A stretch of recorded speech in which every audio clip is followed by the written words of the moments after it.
महाभारत की पूरी कहानी में अगर किसी एक इंसान का जीवन सबसे ज़्यादा दर्द से भरा हुआ था तो वह कर्ण था।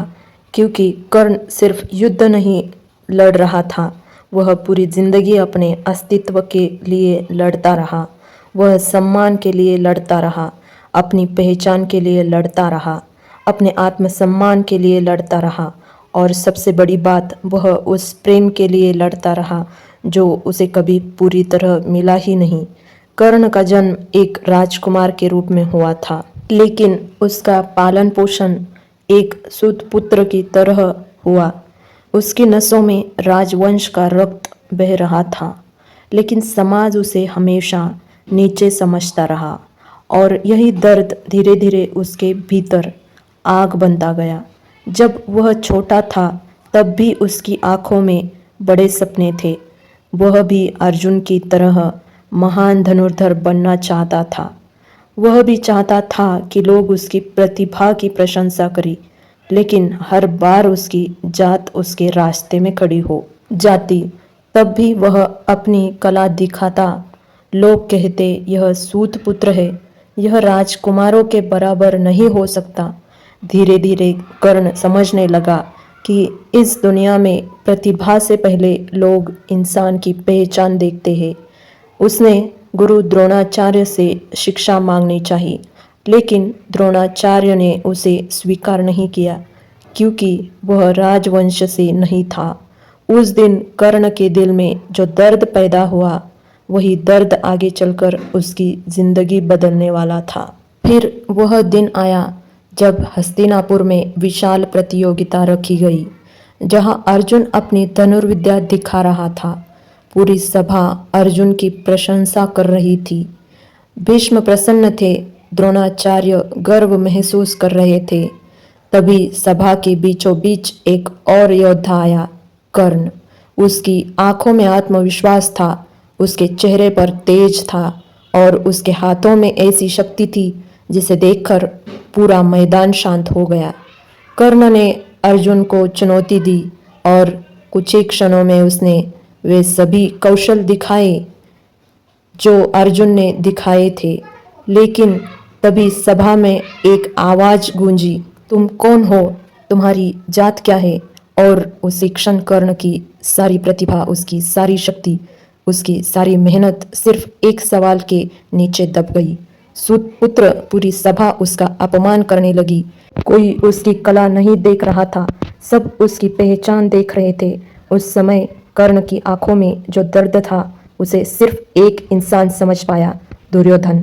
दुर्योधन आगे बढ़ा और उसने पूरी सभा के सामने घोषणा की, आज से कर्ण अंग देश का राजा है। उस एक क्षण ने कर्ण की पूरी जिंदगी बदल दी। जिस इंसान को दुनिया ने अपमान दिया था, दुर्योधन ने उसे सम्मान दिया। जिसे किसी ने अपनाया नहीं, दुर्योधन ने उसे गले लगाया और यही से कर्ण का दिल हमेशा के लिए दुर्योधन का हो गया। महाभारत का सबसे गहरा मनोविज्ञान यही है, इंसान वहाँ सबसे ज़्यादा जुड़ता है जहाँ उसे सम्मान मिलता है। कर्ण के लिए दुर्योधन सिर्फ मित्र नहीं था, वह उसका आत्मसम्मान था, उसकी पहचान था, उसकी जिंदगी का सबसे बड़ा सहारा था।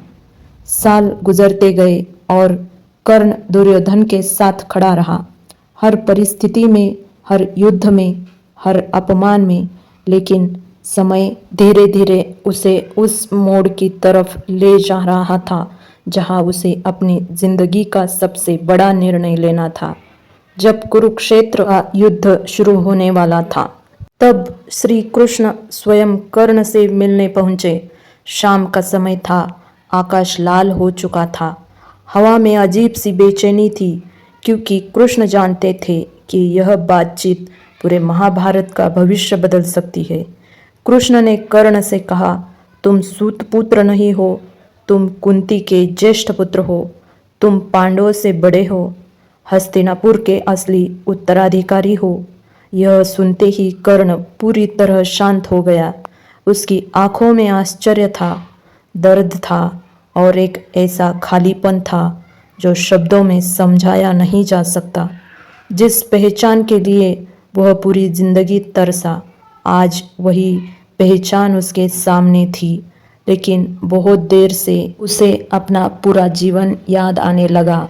हर अपमान, हर ताना, हर दर्द, हर वह रात जब वह अकेले बैठकर सोचता था कि आखिर उसकी गलती क्या है, और आज उसे जवाब मिल चुका था। कृष्ण ने उससे कहा, अगर तुम पांडवों के साथ आ जाओ तो युद्ध खत्म हो जाएगा। युधिष्ठिर तुम्हें राजा बना देंगे, द्रौपदी भी तुम्हें स्वीकार करेगी, पूरा आर्यावर्त तुम्हारे चरणों में होगा। यह वह क्षण था जहाँ कोई भी इंसान बदल सकता था, क्योंकि कर्ण को वह सब मिल सकता था जिसके लिए वह पूरी जिंदगी तरसा। लेकिन कर्ण का दिल दो हिस्सों में बंट चुका था। एक तरफ उसका जन्म था, उसकी माँ थी, उसके भाई थे, और दूसरी तरफ दुर्योधन था, वह मित्र जिसने उसे उस समय अपनाया जब पूरी दुनिया ने उसे ठुकरा दिया था। कर्ण जानता था कि दुर्योधन अधर्म के रास्ते पर है, उसे यह भी पता था कि कृष्ण जहाँ है विजय वही होगी। फिर भी उसने दुर्योधन का साथ छोड़ने से मना कर दिया। क्यों?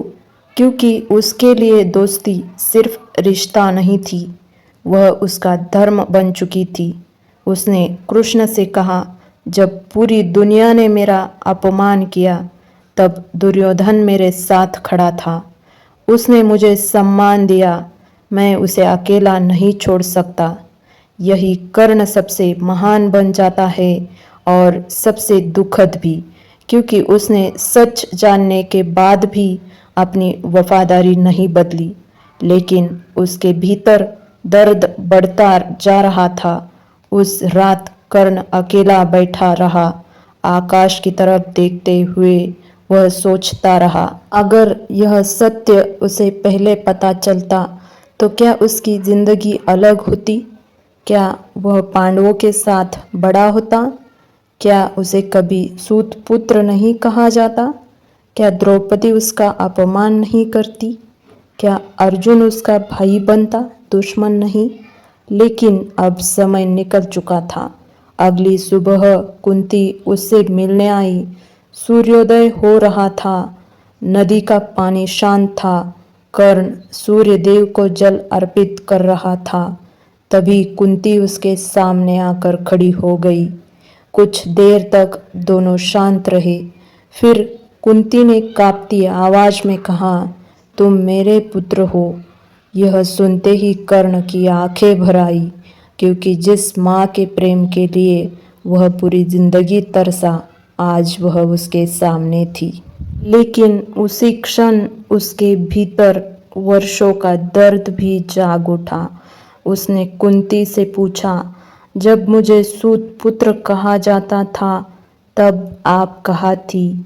जब पूरी दुनिया मेरा अपमान कर रही थी तब आपने मुझे अपना पुत्र क्यों नहीं कहा? कुंती के पास कोई जवाब नहीं था, क्योंकि यह सत्य था कि उन्होंने समाज के डर से अपने ही पुत्र को त्याग दिया था। कर्ण समझ चुका था कि अब वापस लौटना संभव नहीं। तब उसने कुंती से कहा, मैं अर्जुन के अलावा किसी पांडव को नहीं मारूंगा। तुम 5 पुत्रों की माँ थी और 5 पुत्रों की माँ ही रहोगी। यही था कर्ण का अंतिम निर्णय। उसने अपने जन्म से ज़्यादा अपनी दोस्ती को चुना, अपने खून से ज़्यादा अपनी वफादारी को चुना। लेकिन यही निर्णय उसे विनाश की ओर ले गया, और शायद यही कारण है कि आज भी महाभारत का सबसे दुखद, सबसे भावुक और सबसे महान पात्र कर्ण को माना जाता है। राधे राधे। अगला भाग जानने के लिए फॉलो कीजिए कृष्णवाणी को। जय श्री कृष्ण।